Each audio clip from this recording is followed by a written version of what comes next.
मेनू दिखाओ उपन्यास ऑनलाइन पूरा पढ़ें उपन्यास बिन उपन्यास मिस ब्यूटीफुल सीईओ और उनका सिस्टम अध्याय 28 एक्सफिल मिस ब्यूटीफुल सीईओ और उनका system C28 exfil aids by pub future. दो महिलाएं बेहोश होकर फर्श पर पड़ी थीं। स्पष्ट उत्तर के लिए किसी प्रश्न की आवश्यकता नहीं थी। उन्हें विश्वास ही नहीं हो रहा था कि दो महिलाओं ने उन्हें बेहोश कर दिया। ये मास्क अंदर बैठे दो चंचल मास्कों की सुरक्षा कर रहे थे, जिनकी आंखों में भय साफ झलक रहा था और वे महिलाओं को बेपरवाही से आगे बढ़ते हुए देख रहे थे। दूरी बनाने के लिए उनके शरीर पीछे की ओर चले गए, लेकिन जैसे ही वे लड़खड़ाए, उनकी घबराहट बढ़ गई। उनके दिखावे के विपरीत, जो महिला कुछ क्षण पहले निराशा में थी, उसकी आंखें जल रही थीं, जो इस आशा से भरी थीं कि कोई उसे बचाने आया है और वह उन दो महिलाओं की तरह मजबूत बनने की इच्छा रखती थी। वह बात करना चाहती थी, लेकिन उसका गला और धड़कन कमज़ोर हो गई थी। उसकी कर्कश चीख ने तांग जियाई और शियाओ यू का ध्यान आकर्षित किया। अगर बेचारी लड़की ने जोर से नहीं कहा होता, तो उसकी शारीरिक भाषा पहले ही सब कुछ बता देती, जो आखिरी तिनके की तरह उनकी ओर रेंगती हुई आ रही थी। किसी अन्य संदेश की आवश्यकता नहीं थी। दो बेहोश महिलाएं अस्त-व्यस्त कपड़ों में लेटी थीं, जबकि पीड़िता उन्हें देखकर खुश थी और उनसे दूर रहना चाहती थी। तांग जियाई और जियाओ यू को पूरी कहानी पता थी। जियाओ यू आगे बढ़ी और फर्श पर रेंगती हुई नंगी लड़की को अपनी बाहों में जकड़ लिया। क्योंकि यहाँ रोशनी लाल चमकदार धुंध की तरह बरस रही थी, जियाओ यू दूर से स्पष्ट रूप से नहीं देख पा रही थी। एक बार जब वह लड़की के गले लगी, तो उसने पाया कि लड़की की त्वचा पर कई चोटें थीं, होठों और गालों सहित काले और नीले धब्बे। लड़की ने शियाओ यू को कसकर पकड़ लिया। उसे चिंता थी कि वे बिना किसी हिचकिचाहट के उसे छोड़ देंगे। तांग जियाई के कदम उनकी स्थिति से आगे निकल गए और उन दो अपराधियों की ओर बढ़े जिनकी पीठ दीवार से सटी हुई थी। उनमें से एक ने भागने की कोशिश की, लेकिन डंडे से उसके घुटने टूट गए। कई बार तब तक लगे जब तक वह खुद को झींगा में नहीं बदल गया। दूसरा बुरी तरह डर गया। अपनी पहचान को उबालते हुए तांग जियाई को रोकने की कोशिश कर रहा था। उसने उसे अपने दिल की धड़कनों पर तब तक मारा जब तक कि वह आदमी उन्हें धमकाना बंद नहीं कर दिया। एड्स बाय पब फ्यूचर उसकी सूक्ष्म पूछताछ के तहत अब दोनों को एक स्पष्ट छवि मिल गई थी। ये लोग उसी समूह में थे जिसमें नीचे की मंजिल पर रहने वाले लोग थे। जो दो लड़के बुरी तरह डरे हुए थे, उन्होंने अपनी पहचान सहित सब कुछ कबूल कर लिया कि वे आम अमीर दूसरी पीढ़ी के हैं। तांग जियाई और शियाओ यू ने अपनी पहचान का तिरस्कार किया। जब उन्होंने खुद कुछ हासिल नहीं किया तो गर्व करने की क्या बात है।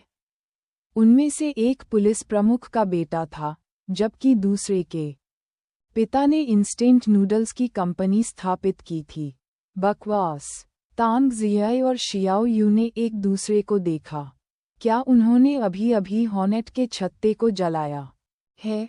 वे अब तक कई पार्टियों को खत्म कर चुके थे। खैर, इससे कोई फर्क नहीं पड़ता। उनके पास एक समृद्ध पृष्ठभूमि भी थी। इसके अलावा, उन्होंने इस गड़बड़ी को लिंग किंग्यू के सामने लाने का फैसला किया था। लिंग किंग्यू। सौभाग्य से, तांग जियाई के पास इन परिस्थितियों से निपटने के कई तरीके थे। दूसरी ओर, अपने बचाव दल को कुछ पल के लिए रुकते देख, सदमे में डूबी लड़की का दिल तेजी से धड़कने लगा। उसे चिंता हुई कि कहीं उन्हें भी फिर से बलि न चढ़ा दिया जाए। नीचे फर्श पर 3 लड़कियां हैं जो एक ही इंस्टेंट नूडल्स कंपनी में काम करती हैं। लड़कियां अकाउंटेंट थीं और उनकी खूबसूरती ने कंपनी के मालिक के बेटे की आंखों को अपनी ओर आकर्षित किया। धन दौलत दिखाने की उसकी चाहत बेकार थी। दुर्लभ लड़कियों का दिल पत्थर की तरह था और उनकी दिलचस्पी अपनी नौकरी को पूरा करने और अपने प्रयासों से पैसा कमाने में ज़्यादा थी। एड्स बाय पब फ्यूचर इसलिए उसने अपने दोस्त, जो एक पुलिस प्रमुख का बेटा था, जिसके इन गिरोह के सदस्यों के साथ संबंध थे, के साथ मिलकर साजिश रची और उन्हें मजबूर करने की योजना बनाई, ताकि वे हमेशा की तरह ही परिणाम से निपटें, जिसमें इन लड़कियों का मुंह बंद करने के लिए वीडियो और फोटो के माध्यम से ब्लैकमेल करना भी शामिल था। उनके शब्दों के आधार पर ये पहली बार नहीं था जब उन्होंने ऐसा किया हो और कानून से बच निकले हों। उन्होंने मिलकर इन तीनों मासूम लड़कियों को कंपनी की एक पार्टी में बुलाकर उनके ड्रिंक्स में दवा मिला दी। स्टाफ की मदद से वे तीनों लड़कियों को नाइट क्लब में ले आए। लड़कियों में से एक जाग गई, शायद उसकी दवा के प्रति प्रतिरोधक क्षमता अधिक थी, और दुर्भाग्य से दो कमीनों ने पहले उसे निशाना बनाया। उसने विरोध किया, लेकिन उसका शरीर पुरुषों के लिए कोई मुकाबला नहीं था और वह कुछ समय के लिए नरक में गिर गई। लेकिन उसके इस कदम ने तांग जियाई और शियाओ यू के आने के लिए समय देकर दो अन्य दोस्तों को बचा लिया। अगर ऐसा नहीं होता तो स्थिति यह होती कि सभी लोग पीड़ित बन जाते। हालांकि उसके साथ बलात्कार हुआ था, लेकिन बचने के मूड ने कुछ हद तक आघात को दूर करने में कामयाबी हासिल की। जियाओ यू कमरे के अंदर ही रही, लड़की को सांत्वना देती रही। हर बार जब उसे कुछ और पता चलता तो वह अपने दांत पीसती और पहले से ही लंगड़े शरीरों पर जोर से लात मारती। तांग जियाई ने नाइट क्लब में सबूत और अप्रत्याशित डेटा की तलाश की, ताकि भविष्य में उनकी ज़रूरत पड़ने पर उनके आने से पहले की सीसीटीवी रिकॉर्डिंग भी मिल सके। उन्हें बही खाते में रिश्वतखोरी और भ्रष्टाचार के कई सबूत मिले। उसने कुछ बैग उठाए और सबूत उसमें रख दिए। उसके बाद वह वापस लौटी और शियाओ यू को जाने के लिए तैयार होने को कहा। योजना के अनुसार जितनी जल्दी हो सके निकल जाना सबसे अच्छा था, लेकिन तीनों पीड़ितों ने उनकी लय में बाधा डाली। हटट नॉवल बनटैट उन्हें साथ लाना पड़ा। जियाओ यू ने उन्हें जगाने की कोशिश की थी, लेकिन कोई फायदा नहीं हुआ। तांग जियाई ने अपनी सांस छोड़ी और एक को कंधे पर लटकाकर और कमर को पकड़ कर ले गई, जबकि दूसरी तरफ के हाथ बैग से भरे हुए थे।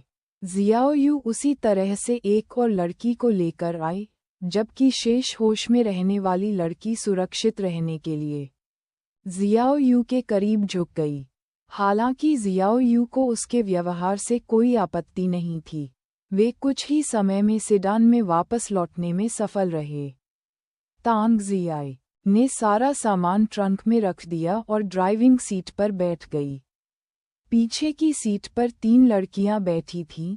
शियाओ यू अपनी सामान्य स्थिति में थी। तांग जियाई ने कार को क्लब से दूर भगा दिया। कार्य पूरा हो गया, सिवाय इसके कि वे तीन अतिरिक्त लड़कियों को साथ ले आए। एड्स बाय पब फ्यूचर उपन्यास बिन लाइट नॉवेल, वेब नॉवेल, कोरियाई उपन्यास और चीनी उपन्यास ऑनलाइन मुफ्त में पढ़ें। आप सैकड़ों अंग्रेजी अनुवादित लाइट नॉवेल, वेब नॉवेल, कोरियाई उपन्यास और चीनी उपन्यास पा सकते हैं, जिन्हें दैनिक रूप से अपडेट किया जाता है। उपन्यास ऑनलाइन पढ़ें, लाइट नॉवेल ऑनलाइन पढ़ें, ऑनलाइन मुफ्त पढ़ें, मुफ्त लाइट नॉवेल ऑनलाइन। संपर्क टॉस साइट मैप दान करें।